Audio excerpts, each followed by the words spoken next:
All right, 7:36. It's a summertime favorite for many, and today some lucky kids from the YMCA program are not only going fishing, they're joining some professional anglers too. That's right. It's just one stop on the Silverado Pro-Am Bass Fishing Tournament, the Upper Midwest's premier fishing tour. And let's cast off now with M.A. Roscoe. She joins us live from Eden Prairie with more. Hey, M.A.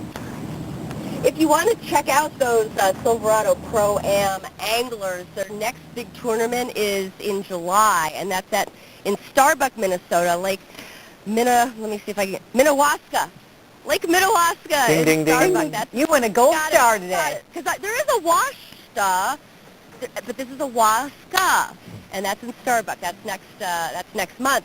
But those anglers are taking time out of their schedule to get with the kids today for a very special event. And they're going fishing all day long. And these are two of the anglers. We've got Grace and Jane over here. You like fishing. Why, Jane? I honestly like it because I think that everyone can do it, but it takes a lot of patience. So, you know what? You are so right about that. Patience is the key. But you know what? If you've got all day to do it and you've got some professionals helping you out, think you're going to catch something today? hopefully. Not just a cold. And you've been fishing before also, Grace, haven't you? Yeah. And do you think you're pretty good at it? I think so. I've tried, yeah. You know what? We're going to brush up your skills right now for bass fishing. Why? Because Michaela Anderson, at 16 years old, I was chatting with her guys, and I've interviewed a whole bunch of professional anglers over the year. You're not actually a professional, but from Michaela, I've gotten the best explanation on bass fishing tips that I've ever gotten in my entire life. Let's start with your top tip. What is it?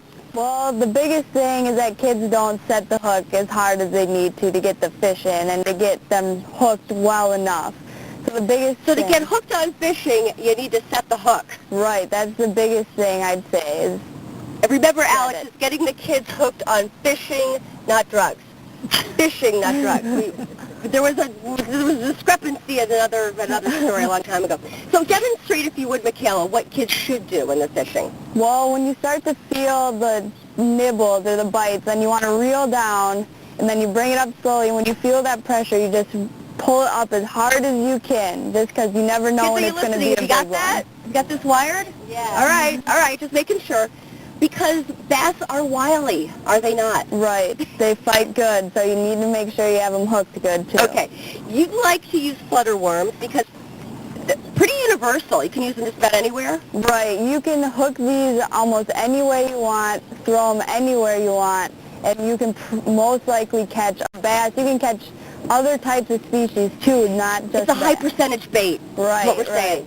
Okay, and finally, your third tip had to do with the weed line and where bass like to hang out in the lake. Right. Right now in the summer pattern, bass are usually more likely to be along the weed lines, most of them, and they'll school up. Okay. So. Very nice. This is the best tutorial ever from Michaela Anderson at 16 years old. Fantastic. When we come back, we're going to talk a little bit more about Silverado's giving a gift of $30,000 to the Y so that more kids can get outside and experience this. You know, for my money, this is where you want to spend your days in the summertime. Yeah. Not indoors. I'm with you on that, with the Xbox. No kidding. No. A tackle box, not an Xbox. Oh, I like it. From people. Okay. I like it. Thank you. I'll be here all morning. Thank you. With wisdom like that. Thank you, Auntie M.A.